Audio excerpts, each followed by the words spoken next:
बुआई, कटाई, मार्केटिंग, कैसे माल ले जाना है, कितना मुनाफा होता है, पराली का कैसे स्टेबल मैनेजमेंट कैसे करना है। बस मेन दो प्रॉब्लम है इसमें। स्टबल का प्रॉब्लम है कि गवर्नमेंट अब इसको पराली बोल रही है जिसको कि बोलते पराली नहीं जलाना है, क्योंकि वो सॉइल के लिए भी अच्छा है, वो देश के लिए भी अच्छा है। वो फार्मर, एक फार्मर करता है, उसको देख के 5 और फार्मर करेंगे। यील्ड को नहीं ध्यान में रखते, वो क्वालिटी को ध्यान में रखते हैं। अगर हर साल लगाओगे तो 3 क्रॉप एक ही खेत में डाल दी तो खेत को तो रेस्ट ही नहीं मिला है, ठीक है, वो तो थक जाएगा।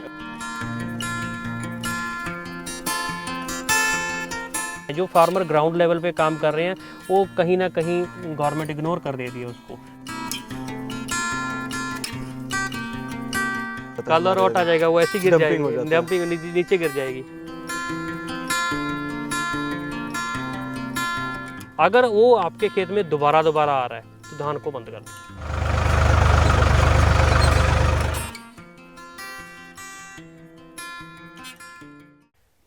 मारिए ताली।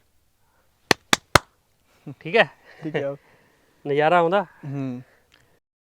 नमस्कार दोस्तों, आज हम हैं भटिंडा पंजाब में।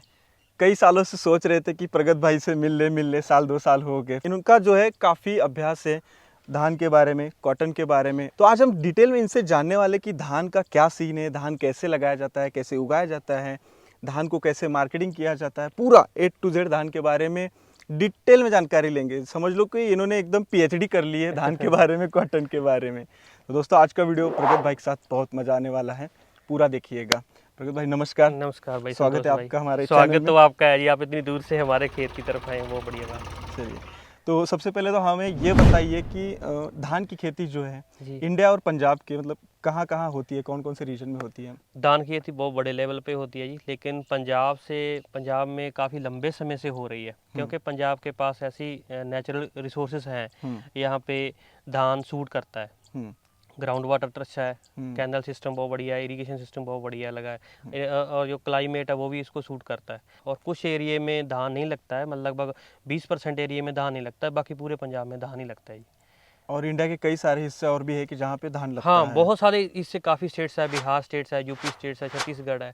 यहाँ मतलब नेचुरल रिसोर्सेज हैं वाटर के, यहाँ बारिश का कम्बिनेशन बनता है, साल में 2-2 बार भी धान होता है कई बार। अच्छा। लेकिन पंजाब में एक बार धान आराम से हो जाता है। और ये धान की खेती के लिए, चावल की खेती के लिए क्लाइमेट कैसा होना चाहिए। क्लाइमेट है ऐसा होना चाहिए कि हॉट एंड ह्यूमिड होना चाहिए। हॉट तो पूरा इंडिया ही हॉट है, ठीक है, कहीं भी लग जाएगा। हाँ। लेकिन ह्यूमिड नहीं होता है, ह्यूमिड आप कर भी नहीं पाओगे। हाँ। यहाँ पे वर्षा का दौर अच्छा है, यहाँ पे सॉयल में वाटर होल्डिंग कैपेसिटी काफ़ी अच्छी है, और एनवायरनमेंट ड्राई नहीं है। जैसे राजस्थान का एनवायरनमेंट ड्राई है, या कुछ हरियाणा का क्षेत्र यहाँ ड्राई है, लेकिन पानी के हिसाब से वैरायटी बन चुकी है। पानी को तो वो कंपैटिबल हो जाती है, एनवायरनमेंट को कंपैटिबल करवाना हमारे बस की बात नहीं है। और सॉइल कैसी रहनी चाहिए, पानी कैसा रहना चाहिए। हाँ, सॉइल ज़्यादा ड्रेनेज सॉइल नहीं होनी चाहिए, नॉर्मल सॉइल, जैसे मतलब जो आपकी है। हाँ, जैसे ये पूरी रेड सॉइल है। अच्छा। इसमें आप नॉर्मली देख सकते हैं कि पूरा पानी रुकने का कोई दिक्कत नहीं है। हाँ, ये पानी रुक भी जाता है, ड्रेन करना ड्रेन भी कर लेंगे। हाँ, ऐसी सॉइल जहाँ पे पानी रुक सकता है। जमीन का पीएच क्या होना चाहिए आपके हिसाब से धान की खेती के हाँ, लिए। पीएच 6.5 से ऊपर बस चल जाएगा। 6.5 से हाँ, 6.5 से ऊपर पीएच चल जाएगा, कोई दिक्कत नहीं आती है इसमें। ज़्यादा पीएच में इसकी ग्रोथ ज़्यादा बढ़िया नहीं होती, बढ़िया नहीं हो पाएगी। हाँ, नहीं हो पाती। 6.5 के आसपास रहना चाहिए आपका। 6.5, 7, 7.5 तक, 8 तक भी चल जाएगा। 7.7 तक अच्छा रिजल्ट आता है। 8 से ऊपर चला गया, क्योंकि जहाँ पे ज़्यादा नहरी पानी लगता है ना। हाँ। क्योंकि जो हमारा क्लाइमेट है, क्लाइमेट में अगर बारिश अच्छी टाइमली हो रही है तो आपका पीएच न्यूट्रल की तरफ रहेगा, क्योंकि बारिश के पानी का पीएच काफी मेंटेन करता है, ये बात कम तो होता है। बारिश नहीं हुई तो बढ़ जाता है। अगर आपका पहले ही पीएच कम है, ऊपर से बारिश भी आपके ज्यादा पड़ रही है, तो फिर ये क्रॉप आपको नहीं लगानी चाहिए। इसकी हाइट बहुत ज्यादा हो जाती है, फिर काफी हाइट हो जाएगी, दिक्कत करेगी। तो भाई हमें ये बताइए कि धान में अपने भारत में कौन कौन सी वैरायटी और बेस्ट कौन सी है। नहीं, वैरायटी काफ़ी ज़्यादा है एरिया के हिसाब से। जैसे आईसीआर दिल्ली, आईएआर पूषा ने काफ़ी ज़्यादा वैरायटी निकाल रखी है जो चल रही है। अभी परमल धान में कुछ ज़्यादा वैरायटी नहीं आ रही है, क्योंकि इसमें क्या है कि धान यहाँ पानी अच्छा नहीं है, पानी है तो सही, लेकिन उसके लिए हाइब्रिड वैरायटियाँ आ चुकी हैं। काफ़ी प्राइवेट कंपनी के अच्छे धान के वैरायटियाँ आ चुकी हैं। धान की प्रोडक्शन अगर पहले हम आज से 15 साल पहले देखें तो लगभग 25 क्विंटल, 26-27 क्विंटल, अब तो 35 क्विंटल तक भी चला जाता है। तो ऐसा रोक रखा है कि धान पहले हमारे सरप्लस चल रहा है। अच्छा। और पंजाब हरियाणा में तो वैसे भी एमएसपी पे सेल होता है और प्रोडक्शन भी काफ़ी बढ़िया है। तो यहाँ पे नई वैरायटी देने के लिए वो जील्ड को नहीं ध्यान में रखते, वो क्वालिटी को ध्यान में रखते हैं। अच्छा, क्वालिटी उसमें हाँ डिसीज कम आए, क्वालिटी ज़्यादा अच्छी हो और उसका स्टबल कम हो। अब अहम बात ये आती है कि हमें जब प्लांटेशन करना रहता है तो हम जमीन की तैयारी कैसे करते हैं? हाँ, ये मेन है जी। धान और गेहूं के सर्कल में आप देखें, धान लगता है जून में लगता है, नवंबर से पहले कट जाता है, नवंबर में गेहूं आ जाता है और वो अप्रैल में कट जाता है। मई और मिड जून ये 45 दिन आपके पास बचे रहते हैं। उस टाइम आप जमीन को रेस्ट करवा सकते हैं। आप इसका मतलब डीप प्लॉ कर सकते हैं, लेजर लेबर करवा सकते हैं। 45 दिन में क्या हो सकता है पूरा मतलब? हाँ, 45 दिन में क्या है कि आपके टेम्परेचर काफी हाई होता है। हाँ, हाई तो होता है। हाँ, तब हीट यूनिट काउंट अगर 45 दिन का मान लिया जाए तो पूरे गेहूं के सीजन का बनता है। हाँ, क्योंकि तब हीट काफी ज्यादा होती है और हीट से ही फंगस निल होती है। जो फार्मर रेगुलर अपने खेत में इस तरह की खेती करते हैं, जहाँ पे धान लगता है, धान के बाद गेहूं लगता है, इस क्रॉप सर्कल में है, तो उनको मान सकते हैं अगर एक साल में 12 मंथ है तो 10.5 से 11 मंथ उनकी क्रॉप का टाइम है। सही कह रहे हैं। ठीक है, एक मंथ उनके पास बचा हुआ है कि वो अपने उस टाइम में कोई और फसल ना ले, खाली सूखे में खेत की जुताई करो। हाँ, जुताई कर दे। हाँ, उसको फंगस को निल करो, उसको खेत को खाली रखो, खाली जुताई करो, हीट यूनिट जाना चाहिए, जमीन को रेस्ट मिलना चाहिए। अगर आपने क्रॉप लगाना तो उसको 3 साल में एक बार लगा लो। अगर आपके खेत में धान की फसल लग रही है तो अगर धान में बासमती की फसल जा रही है तो उसमें जो नाइट्रो नोड्स वाली NFS नोड्स वाली कोई फसल है, हाँ, मूंग है, ग्वार है, जहाँ आपका ढेंचा है, उस तरह की फसल आप 3 साल में एक बार लगा सकते हो। कोई जरूरी नहीं है कि हर साल लगाना है। अगर हर साल लगाओगे तो 3 क्रॉप एक ही खेत में डाल दी तो खेत को तो रेस्ट ही नहीं मिला है। ठीक है, वो तो थक जाएगा, तो नेक्स्ट क्रॉप अच्छी नहीं होने वाली, वो कम होने वाली है। तो दोस्तों, हमें बहुत ही अच्छी जानकारी मिल रही है। हमें खेत को जो है रेस्ट देना बहुत ज़्यादा ज़रूरी है। और सबसे अहम बात कि प्रगत भाई का भी यूट्यूब पे चैनल है, पंजाबी लैंग्वेज में क्रॉप इन्फॉर्मेशन चैनल पे जाके आप जानकारी ले सकते हैं वहाँ पे भी। तो मुझे ये बताइए कि हमने खेत तैयार कर लिया, खेत को रेस्ट दे दिया, लेकिन इसका जो ये सीड है जी, ये सीड का क्या सिस्टम है, इसका प्लांट नर्सरी कैसे बनता है और उसकी बुआई कैसे होती है? देखो, जो तो एक रिकमेंडेड वैरायटियाँ होती हैं उनके तो हर साल फाउंडेशन सर्टिफाइड सीड आते रहते हैं, लेकिन हमारे क्या होता है, मैं लगभग 2 साल तक अपने एरिए, अपने खेत का ही सीड यूज़ करता हूँ। जैसे मैंने ये प्लांट लगाया हुआ है, बाद में यहाँ किसी और वैरायटी की ट्रांसप्लांटेशन ना हो, मतलब आपको हो कि ये 100% मेरा ही धान है। अच्छा। और इसमें कोई ज़्यादा फंगस नहीं है और अच्छे फंगीसाइड यूज़ हुए हैं और इसकी सील्ड क्वालिटी काफ़ी ज़्यादा अच्छी है। देखना है आपने, जब जैसे अभी ये रिपिंग स्टेज की तरफ बढ़ रहा है तो मैंने 5-6 प्लाट जितना मेरे को सीड चाहिए, लगभग उससे 1.5 गुना 2 गुना प्लांट मैं ऑब्जर्व करता रहता हूँ मेरे ही खेत में कि कहाँ सबसे अच्छा है। अच्छा, हाँ, ज़्यादा डेंसिटाइज धान ना हो, ज़्यादा संघना नज़दीक धान ना लगाओ, गिरा ना हो, किसी वृक्ष के नीचे ना हो, दरख्त के आसपास ना हो। तो उस एरिया को सिलेक्ट करके जब रिपिंग स्टेज पे पूरा वो मतलब पक जाता है, जब कंबाइन की कटिंग होने वाली होती है, तो कंबाइन की कटिंग के 3 दिन बाद उस एरिया को मैन्युअली कट करके उसको दाने को अलग किया जाता है, अलग से आप रखते हैं? हाँ, अलग से रखा जाता है। तो हाँ, उसको आपको थोड़ा सा सुखाना भी पड़ता है और सुखा के पक्का लगा के आप बोरी में डाल के उसको रख सकते हैं। उसमें नीम पत्ती डाल लो, सौंफ डाल लो, थोड़ा सा चूना भी डाल सकते हो आप कपड़े में बांध के, ताकि उसमें कंटिन्यूसली ड्राइनेस रहे।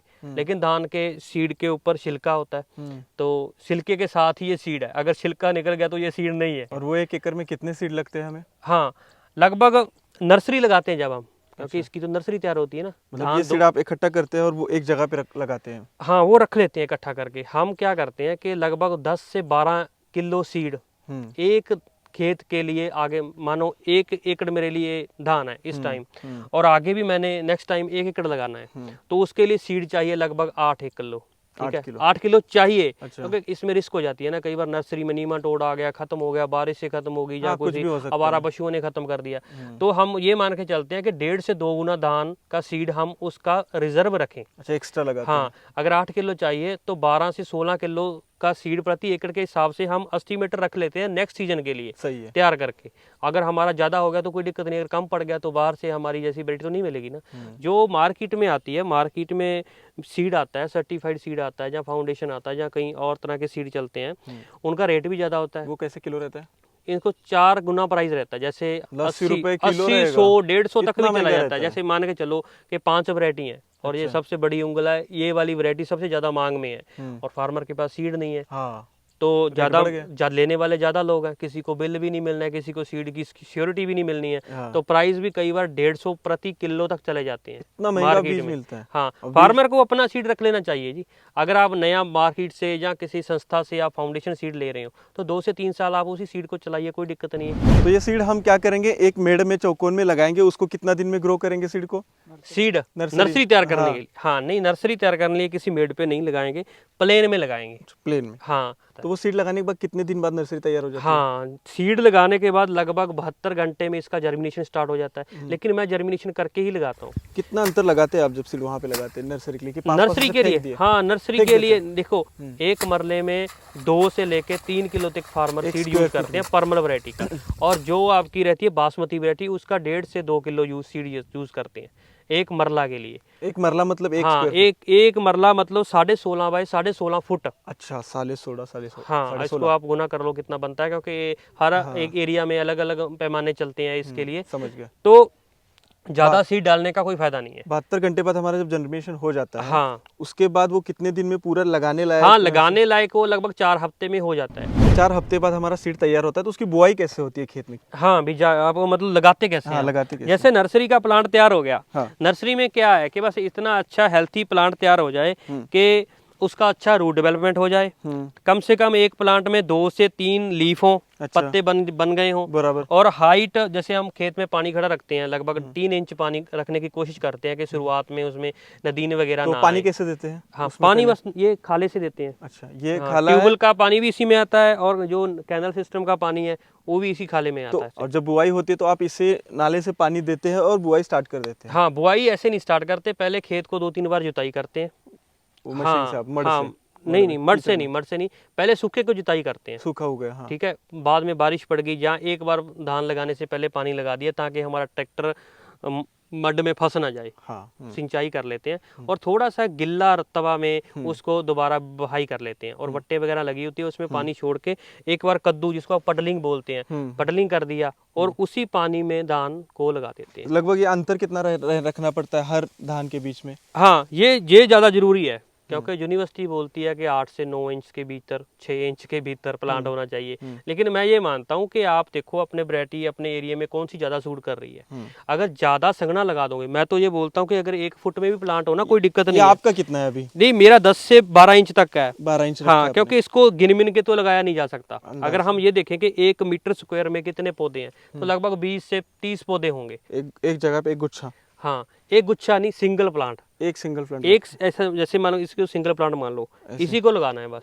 बस 1-1.5 इंच से ज्यादा डूंगा नहीं लगाना है। तो अगर लेबर ने ज्यादा डूंगा लगा दिया, अच्छा। ज्यादा डूंगाई में, ज्यादा गहराई में लगा दिया, 3 इंच तक लगा दिया, 2.5 इंच तक, तो वहां पे फिर वो नया रूट निकालेगा। अच्छा, रूट ऊपर हाँ, निकलेगा। क्योंकि उसने जो टिलरिंग बनानी थी, वो अपने रूट, जो जहाँ पे रूट एंड होता है वहीं से टिलरिंग बनानी शुरू करता है। अगर वो ज्यादा गहरा लगा दिया तो नया रूट बनाएगा, वहां से टिलर निकलेगा। लगभग अपनी क्रॉप की 10 दिन एज भी बढ़ जाएगी और का धान 10 दिन लेट टिलर बनाना शुरू करेगा। मतलब ज्यादा गहरा नहीं लगा? नहीं लगाना है, ये खतरनाक है।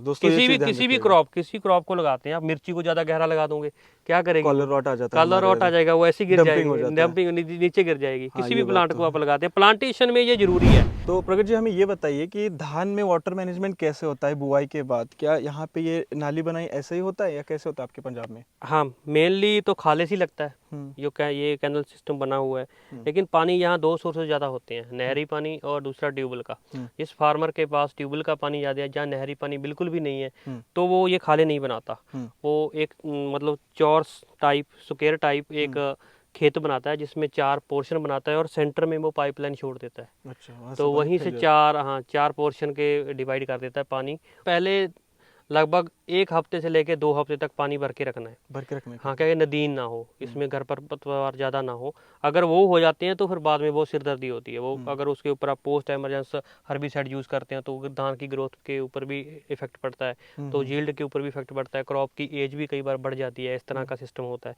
अगर हम लेट टाइम में उसको यूज़ करते हैं तो इसकी बल्ली सही से निकल नहीं पाती, तो उसको पहले पहले यूज़ करना पड़ता है। उसी के साथ में जो ये वाटर सिस्टम है, वाटर मैनेजमेंट है, जब एक बार प्लांट की टिलरिंग स्टेज हेड पूरी पीक पे नहीं जाती है, लगभग जैसे हम 28 दिन की 4 हफ्ते की नर्सरी लगाते हैं, 25 से 30 दिन की, और लगाने के बाद लगभग 15 दिन बाद ये पूरा एक बार अपने आप को टिलरिंग स्टेज बूस्ट पे ले आए, तब इसको नाइट्रोजन भी चाहिए, फास्फोरस भी चाहिए, पोटास भी चाहिए, जो पहले दिया होता है, जो आपकी सॉइल टेस्टिंग बेस है, बेसल डोज में देते हैं। लेकिन नाइट्रोजन शिफ्टों में जाता रहता है, क्योंकि इसमें क्या है कि स्टार्टिंग में फ्लड देना पड़ता है पानी नदीन कंट्रोल करने के लिए। तो जितना भी पानी फ्लड भर के आप एक बार नीचे जाएगा, पानी भर के नीचे जाएगा, तो लीच डाउन करवाता है। तो सल्फर और नाइट्रोजन का लीच डाउन होता है, तो उस हिसाब से फिर प्लांट को ये बारी बारी रिपीट करना पड़ता है। और लगभग रुपाई के 35 दिन 40 दिन, ज़्यादा से ज़्यादा बड़ी बड़ी समय की किस्में जो बड़ी लंबा समय रहती हैं, उसमें 45 दिन तक हम नाइट्रोजन पूरा कर देते हैं। लेकिन मेरे खेत में तो मैं तो 35 दिन में ही पूरा करता हूँ। 35 दिन में 5 हफ्ते में 5 हफ्ते में पूरा कर डालो, क्योंकि ये सब एरिया में अलग अलग होता है। यहाँ बारिश ज़्यादा होती है, जो जुलाई में ट्रांसप्लांटेशन होती है, वहाँ पे 1 मंथ में पूरा कर दो, क्योंकि न्यूट्रिशन तो बारिश से भी मिलता रहेगा। जो प्लांट ने ग्रो करना है, प्लांट ने ग्रीनरी मेंटेन करनी है, वो तो बारिश से होता रहेगा। अगर जो अर्ली में लगती है ना, जून में लगती है, जून में कई बार एनवायरनमेंट बहुत ज़्यादा ड्राई हो जाता है, तो आपको फर्टिगेशन थोड़ा बढ़ाना भी पड़ता है। लेकिन बढ़ाने का तब फायदा है जब आपका क्लाइमेट सूटेबल नहीं है। अगर क्लाइमेट सूटेबल है तो फर्टिगेशन कम होगा। रिकमेंडेशन कई बार 110 kg नाइट्रोजन का है यहाँ पे, यूरिया का, तो हम 80 kg यूज़ कर देते हैं। हाँ, इस बार ज़्यादा हुआ है, इस बार हमने लगभग 3 बोरी यूज़ कर दी, 135 किलो यूज़ कर दी यूरिया। क्योंकि कारण क्या हुआ कि शुरुआत में जब इसको ग्रोथ करने के लिए नाइट्रोजन चाहिए, एनवायरनमेंट वो ड्राई है, मतलब फर्टिलाइजर में देखा जाए तो हमें पहले नाइट्रोजन इस्तेमाल करना पड़ेगा। हाँ, उसके बाद सेकंड स्टेज में भी आपको नाइट्रोजन देना पड़ेगा। जब एक बार इसका रूट डेवलप हो गया तो आपका कम नाइट्रोजन भी ये अच्छे से गेन कर लेता है। बाकी का नहीं है इस्तेमाल करना, माइक्रोन्यूट्रेंट हुआ, सेकेंडरी हुआ। हाँ, माइक्रोन्यूट्रेंट जो है, जो स्प्रे में देते रहो स्प्रे में, और सेकेंडरी में, क्योंकि जो स्टार्टिंग में जो टिलरिंग स्टेज है ना, उसको 2 न्यूट्रिएंट ज़्यादा, जो माइक्रोन्यूट्रेंट है 2, जो प्राइमरी न्यूट्रिएंट है एनपीके, वो तो है ही, वो तो हमने बेसल में भी दे दिया, स्प्रे में भी जाता रहता है थोड़ा बहुत। जहाँ हमारे वाटर सॉल्युबल जो आते हैं एनपीके आते हैं, उसमें भी एनपीके तो रहता ही है, कुछ ना कुछ तो रहता है। लेकिन जो 2 माइक्रोन्यूट्रिएंट है, फेरस और जिंक, जिसको हम आयरन और जिंक बोल देते हैं, वो जरूरी है। अगर कोई सैंडी सॉइल है जहाँ पे पानी रुकता ही नहीं है, वहाँ पे आयरन की डेफिशिएंसी आ जाती है। यहाँ पानी रुकता है लेकिन वहाँ भी पेलनेस नहीं छोड़ रहा है खेत में, जिंक की डेफिशिएंसी है, नया सॉइल है, बिल्कुल नया खेत है, तो वहाँ पे जिंक डालना पड़ेगा, जहाँ आपको जिंक फोलियर में भी देना पड़ेगा। लेकिन बस ये पहले 40-45 दिन से पहले का काम आता है सब। मतलब आपको इसमें फर्टिलाइजर ज्यादा मैनेजमेंट नहीं है, थोड़ा सा जरूरी नहीं है, स्टार्टिंग में ध्यान देना पड़ेगा। खेत टू खेत वेरी करता है, सॉइल टू सॉइल मैटर करता है। और हमें इसमें अगर डिजीज देखा जाए तो धान में स्टार्ट से एंड तक क्या क्या डिजीज आते हैं? हाँ, स्टार्टिंग में डिसीज ज़्यादा आने के खतरे होते हैं, क्योंकि जब एक बार प्लांट अपने आप को ग्रो करता है, अगर उसका अच्छे से ग्रोथ नहीं हो पाया, इम्यून सिस्टम नहीं बढ़िया बन पाया, तो कोई ना कोई डिसीज तो उसको पिक करेगा। एक डिसीज में हम बोल सकते हैं कि रूट डिसीज, हम उसको देखिए डिसऑर्डर, मैं उसको डिसऑर्डर ही मानता हूँ, जो एक नेमेटिसाइड बीमारी है, नीमाटोड है, कि उसका रूट में गांठें बन जाती हैं, प्लांट अच्छे से रूट्स की द्वारा जो उसका संचार होना है खुराक का, जो उसमें न्यूट्रिएंट अपटेक करने हैं, वो नहीं कर पाता, तो उसको कंट्रोल करना जरूरी है। हम उसको नर्सरी जब उखाड़ते हैं ना, तो ट्राइकोडर्मा और पसीलोमाइसिस, ये दोनों उसको रूट ट्रीटमेंट कर देते हैं, ताकि खेत में जब जाएगा तो लगभग 15 दिन तक इसको कोई दिक्कत नहीं आएगी, और तब तक ये काफ़ी अच्छा डेवलप कर जाएगा अपने रूट को, स्टेम को, लीफ को, तो आगे बढ़ने के बाद इसको जो भी न्यूट्रिएंट चाहिए वो हम देते रहेंगे। और जैसे शीत ब्लाइट वगैरह बाकी, हाँ, ये शीत ब्लाइट है ना, मैं बताता हूँ आपको, ये जब मेड के ऊपर आप धान देख रहे हैं, ये लगा हुआ, हाँ, इसके ऊपर आपको कोई शीत ब्लाइट नहीं दिखाई देगा, क्योंकि अब ये रीपिंग स्टेज की तरफ जाने वाला है। लगभग 20 दिन में इसकी 25 दिन में कटिंग हो जाएगी। अभी लगभग ये 50% से ज़्यादा ऊपर पक चुका है, तो इस स्टेज पे कोई डिसीज नहीं आने वाली। जो आपका शीत ब्लाइट आपने बोला, वो लगभग 50 दिन के 55 दिन 60 दिन रुपाई के बाद आता है, जब इसकी हेडिंग स्टेज। उसके आने के कारण भी बताता हूँ। जब खेत में एक बार शीत ब्लाइट आ गई, तो लगभग अगर उसको आप अपने खेत में स्टबल उसी खेत में उसका कंज्यूम कर रहे हैं, उसी खेत में मैनेज कर रहे हैं, गांठे बना रहे हैं, जहाँ आप खेत में पराली को मैनेज करके नेक्स्ट क्रॉप ले रहे हैं, तो उसके स्पोर बचे रहते हैं, वो आपकी सॉइल में एक्टिव रहता है, तो नेक्स्ट सीज में भी उसके आने के चांसेस हैं। ये सबसे पहले मेड़ों की तरफ आता है, जहाँ ज़्यादा संघना धान लगा है, ज़्यादा नाइट्रोजन यूज हुआ है, जहाँ ओवर टिलरिंग हुई है, ज़्यादा आपने कोई ग्रोथ प्रमोटर डाल दिया है, तो प्लांट ज़्यादा कच्चा रहेगा, तो उसका इम्यून सिस्टम कमज़ोर हो जाता है, तो उसकी जो नीचे वाली स्टेम है, ये वाला स्टेम है, इसके अगल बगल में काफ़ी ज़्यादा धब्बे से बन जाते हैं, रस्ट टाइप, काले टाइप धब्बे बन जाते हैं, तो वो स्टेम को कमज़ोर करते रहते हैं। वो उसका आने का टाइम है वही 45 से लेकर 70 दिन के बीच ही आएगा। उस टाइम पे ध्यान देना हाँ, वो उस टाइम पे ध्यान देना है। अगर थोड़े एरिया में आ रहा है तो वहीं उसको कंट्रोल कर डालो। स्प्रे करके। अगर वो आपके खेत में दोबारा आ रहा है तो धान को बंद कर दो। सही सिस्टम तो ये है, धान बंद कर दे, धान ही बंद कर दो। अगर नहीं बंद करना आपकी मजबूरी है तो प्लीज़ वैरायटी चेंज कर लो। हाँ, ये बात तो क्योंकि वैरायटी अगर आप वही लगाना चाहते हैं कि आपको उत्पादन भी कम नहीं चाहिए, तो फिर आपके सिस्टम में दिक्कत आएगी कि आपका खर्चा बढ़ता जाएगा, इनकम नहीं बढ़ेगी, उसमें आपकी मेहनत बढ़ जाएगी। प्रगत जी, मुझे ये बताइए कि इसका हार्वेस्टिंग कैसे होता है और माल कैसे मार्केट जाता है, मार्केट क्या रहता है, एमएसपी क्या है, सारा डिटेल बताइए स्टार्टिंग से। जब इसका पूरा सिमेट्रिक रीपिंग हो जाता है, पूरा पकाव हो जाता है, तो ट्रैक्टर कंबाइन से होता है। नॉर्मल कंबाइन जो हमारी गेहूं को काटती है वही इसको काटती है, बस उसको मंडीकरण किया जाता है। बाद में हमारे पंजाब हरियाणा में काफ़ी अच्छा सिस्टम है मार्केटिंग का, कि हर गांव में मंडी बनी हुई है। मेरे 2 किलोमीटर में यहाँ से मेरा गांव है, वहाँ पे हम मंडी में इसको लेके जाते हैं और उसी में ही सेल हो जाता है। उसी में ही हमको आढ़ती है वहाँ से उठा लेता है, वहीं से हमको इसकी पेमेंट की स्लिप मिल जाती है और 8 दिन के 15 दिन से टाइम पीरियड मिल जाता है। हाँ, 8 से 15 दिन के भीतर हमको पेमेंट मिल जाता है। और इन एन एवरेज आपका उत्पादन कितना निकलता है? हमारा एवरेज 30+ रहता है क्विंटल। हाँ, 30 क्विंटल प्रति एकड़ के हिसाब से रहता है, लेकिन ये कभी फिक्स नहीं होता। 35 भी जा सकता है, 34 भी जा सकता है, 32। नॉर्मली मैंने देखा है कि मेरा 32 तक एवरेज चला जाता है प्लांट का, क्योंकि पूरा खेत सिमेट्रिक नहीं होता कभी भी। अगर कुछ एरिया में ज़्यादा उत्पादन आ रहा है तो कुछ में कम भी आ रहा है, तो लगभग 30 से 34 तक एवरेज चला जाता है। तो हम लोग मशीन से कटाई करते हैं, 30-32 कुंटल आपका माल निकलता है। क्या रेट मिलता है इसमें मार्केट में? यहाँ पंजाब हरियाणा में तो एमएसपी पे सेल होता है, लेकिन हमारे अगल बगल में स्टेट्स है, जो यहाँ यूपी है, बिहार है, जहाँ राजस्थान है, यहाँ पे थोड़े थोड़े एरिया में धान होता है, जहाँ किसी स्टेट में ज़्यादा भी होता है। लेकिन वहाँ हमारे यहाँ जितना भी धान होता है ये ए ग्रेड का होता है। यहाँ मैं आपको रिपिंग वाली कोई बाली निकाल के बताऊँ तो यहाँ पे ए ग्रेड का धान होने की वजह से ही गवर्नमेंट हमको एमएसपी प्रोवाइड करती है, लेकिन बाकी स्टेट्स में ऐसा नहीं होता है कि वहाँ पे धान में थोड़ा सा रेट का कन्फ्यूजन रहता है कि यहाँ की सरकारी खरीद तो होती नहीं है, गवर्नमेंट प्रोक्योरमेंट नहीं करती है।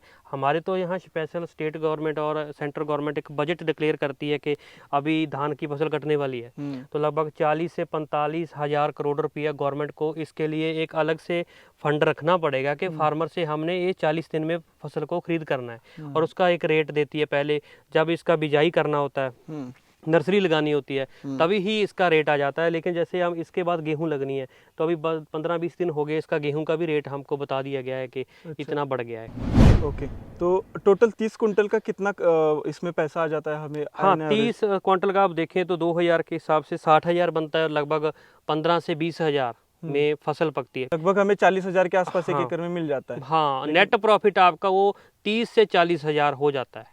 अच्छा, ये मान सकते हैं आप। लेकिन बासमती में अलग होता है फंडा, उसमें प्राइवेट खरीद है, कोई सरकारी खरीद तो है नहीं। रेट बढ़ते हैं तो प्रॉफिट बढ़ भी सकता है, अगर कम होते हैं तो कम भी हो जाता है। तो ये धान का अभी फ्यूचर स्कोप क्या है, क्या लगता है आपको आगे चल के भविष्य में कैसे हो सकता है? धान का अगर तो एमएसपी जारी रहती है, जो सिस्टम चल रहा है, फार्मर को भी अच्छा है, आड़तिये के लिए भी सिस्टम अच्छा है, सरकार के लिए भी अच्छा है, देश की फूड सिक्योरिटी के लिए भी काफ़ी अच्छा है। धान हम ये बोल सकते हैं कि काफ़ी कम प्राइस में पूरे देश को खाने के लिए मिलता है, और काफ़ी स्टेट्स इसके ऊपर काम कर रही हैं, काफ़ी यूनिवर्सिटी इसके ऊपर काम कर रही हैं। तो बस मेन 2 प्रॉब्लम है इसमें। स्टबल का प्रॉब्लम है कि गवर्नमेंट अब इसको बोल रही है कि पराली नहीं जलाना है, लेकिन डीकम्पोज करने के लिए खेत में स्टबल को मैनेज करने के लिए काफ़ी खर्चा आता है। अच्छा। लगभग 5 से 10,000, 7,000, 8,000 तक भी खर्चा चला जाता है। वो अलग अलग मेथड है, आप किस तरीके से इसके स्टबल को मैनेज करते हैं, लेकिन वो हर एक एरिया में एक सिंगल मेथड तो कामयाब नहीं है। किस एरिया में गांठें बनती हैं, पराली निकाल के चली जाती है, उससे बिजली बनती है या कोई और प्रोसेसिंग होती है, लेकिन अभी कोई बड़े लेवल की प्रोसेसिंग नहीं हो पाई, क्योंकि इसमें टाइम पीरियड बहुत कम होता है। अगर अगर मिड अक्टूबर में कटिंग स्टार्ट होती है कुछ एरिया में, तो मिड नवंबर में ख़त्म हो जाती है। लगभग आपके पास 28-30 दिन होते हैं जिसमें आपने धान की कटाई करके और गेहूं की बिजाई करनी है। अगर वो ट्रेडिशनल तरीका हम यूज़ करते हैं कि धान की कटाई कर दो और इसको काट के खिलार दो एक बार खेत में, जब धूप जाएगी ये सूख जाएगा तो आप इसको मिट्टी के साथ मिक्स करके पानी भर दो, जब थोड़ा सा ड्राई हो जाएगा तो एक हर खेत की जुताई करके गेहूं की बिजाई करोगे, तो काफ़ी टाइम भी चाहिए उसके लिए। टाइम भी फार्मर के पास है नहीं है, वो आपकी बिजाई भी लेट नहीं कर सकता, वो क्रॉप ही और कोई नहीं ले सकता। ये कुछ ऐसा भी है कि कुछ लंबे समय की वैरायटी चल रही है, लेकिन फार्मर ये बोलता है कि मेरे को स्टबल से मैनेज में प्रॉब्लम नहीं है, मेरा बजट कम है, मेरी आमदन बहुत कम है, हर बार कोई क्लाइमेट में ऐसा चेंज हो जाता है कि जो प्रोड्यूस है उसकी प्रोडक्शन कम हो जाती है, क्वालिटी कम हो जाती है, या अगर सरकार में कोई अच्छी खरीद करने का प्रोसेस कम बंद कर दे, या बोल रहे हैं कि अभी धान आपके 1 एकड़ में से 25 क्विंटल ही लिया जाएगा, तो फार्मर अगर 35 क्विंटल पैदा कर रहा है तो वो काफ़ी ज़्यादा दिक्कतें हैं। जो फार्मर ग्राउंड लेवल पे काम कर रहे हैं वो कहीं ना कहीं गवर्नमेंट इग्नोर कर देती है उसको, कि ये एक फूड सरप्लस तो बना रहे हैं हमारी कंट्री को, तो इनको जो चाहिए वो देना चाहिए। ठीक है, मशीनरी चाहिए, इसके लिए मशीनरी तो काफ़ी दे दी है, लेकिन उसमें मैं ये मानता हूँ कि फार्मर को बताने की ज़रूरत नहीं है कि आपको कौन सी मशीनरी यूज़ करनी है। हाँ, ये बात ठीक है, वो खुद जानता है कि मैंने 25,000 की मशीनरी लेनी है कि मैंने 2.5 लाख की लेनी है। तो हम उसको बताने के बजाय उसको सीधा हम खुली छूट देनी चाहिए कि तू कोई भी मशीनरी ले, अगर तू अपना खेत का स्टबल खुद ही मैनेज करेगा, किसी को उसकी चिंता नहीं है उठाने की, जलाने की, कोई भी पोल्यूशन नहीं करेगा, आप ग्रीनली इको फ्रेंडली आप कोई मेथड यूज़ कर रहे हैं, तो उसके लिए जो कंपनसेशन बनता है 1 एकड़ के हिसाब से 5,000 10,000 वो फार्मर को मिलना चाहिए, क्योंकि वो सॉइल के लिए भी अच्छा है, वो देश के लिए भी अच्छा है। वो फार्मर एक फार्मर करता है, उसको देख के 5 और फार्मर करेंगे। अगर 2 साल तक ऐसा सिस्टम कोई बन जाए कि फार्मर के लिए कोई अच्छा कंपनसेशन हो जाए इसके स्टबल मैनेजमेंट के लिए, तो लंबा समय ये खेती चल सकती है। क्योंकि मैं बहुत सी देखता रहता हूँ क्रॉप्स को, ज़्यादा क्रॉप्स हर तीसरे साल फेल हो जाती है खेत में, उसको चेंज करना पड़ेगा, खेत चेंज करना पड़ेगा, वीड्स ज़्यादा हो जाएंगे, नहीं उस फसल में बीमारी ज़्यादा आने लगेगी। लेकिन धान और गेहूं का कम्बिनेशन ऐसा है, इसमें एमएसपी होने की वजह से पंजाब हरियाणा में या और किसी स्टेट में अगर एमएसपी है तो इसकी स्टेबिलिटी ज़्यादा है, सिक्योरिटी ज़्यादा है। फार्मर को क्या रहता है कि मेरा 1-1.5 मंथ खेत फ्री रहेगा, तब मैं जुताई कर लूँगा, फंगस कम रहेगी, मेरी आगे आने वाली जो क्रॉप है उसकी अगर क्लाइमेट के साथ में अच्छी कंपेटिबिलिटी होगी तो धान या गेहूं की अच्छी प्रोडक्शन आने के चांसेस हैं। लेकिन मुद्दा वही है कि अगर उसकी 1 लाख इनकम हो रही है या उसकी मान लो कि 50,000 इनकम हो रही है, अगर उसी से वो कोई खर्चा करके इस स्टबल को मैनेज करता तो उसके लिए बहुत मुश्किल है, क्योंकि महंगाई उसका टोटली इनकम देखो आप, टोटली इनपुट है, जो मशीनरी का है, डीजल का है, रिपेयर का है, लेबर का है, पेस्टिसाइड का है, फर्टिलाइजर का है, टोटली उसका जो कॉस्ट ऑफ इनकम इनपुट बोलते हैं हम, वो तो बढ़ता जा रहा है। और जो एमएसपी सरकार बढ़ा रही है वो 40 रुपये 50 रुपये प्रति क्विंटल के हिसाब से बढ़ा रही है, तो वो बहुत कम है। अगर उसको पराली को या कोई और कोई इसमें एडिशनल कोई सब्सिट्यूट ऐड करना है या इसका बदल करना है खेती का, तो कोई और फसल अगर इसका बदल कर सकती है तो उसमें भी अच्छा रेट फार्मर को चाहिए, तभी वो कर पाएंगे, नहीं करेंगे। तो दोस्तों, आज हमने धान की खेती में बुआई, कटाई, मार्केटिंग, कैसे माल ले जाना है, कितना मुनाफा होता है, पराली का कैसे स्टेबल मैनेजमेंट कैसे करना है, A to Z जानकारी प्रगत भाई से ली है। तो बहुत बहुत धन्यवाद प्रगत भाई आपका। धन्यवाद जी, आप हमारे खेत में आए, हमारा खेत देखा आपने। आप बोल रहे थे कि पहले हमने धान की फसल कभी नहीं देखी है, हाँ, इतना तो करीब से नहीं देखी इतना थी। धान दिखा दिया कि पूरा धान ही लगा हुआ है हमारे एरिया में, लगभग 50% धान होता है। तो लेकिन धान के फार्मर की काफ़ी समस्याएं थी, उनके ऊपर भी मैंने बातचीत करने की कोशिश की है। तो आप अपने चैनल के ऊपर बहुत अच्छा काम करते हैं, लगे रहो। Thank you. तो दोस्तों, इस वीडियो को ढेर सारा लाइक कीजिए, शेयर कीजिए और प्रगत भाई के चैनल को भी सब्सक्राइब कीजिए, क्रॉप इन्फॉर्मेशन, और अपने इंडियन फार्मर को भी सब्सक्राइब कीजिएगा। धन्यवाद। Thank you. अरे भाई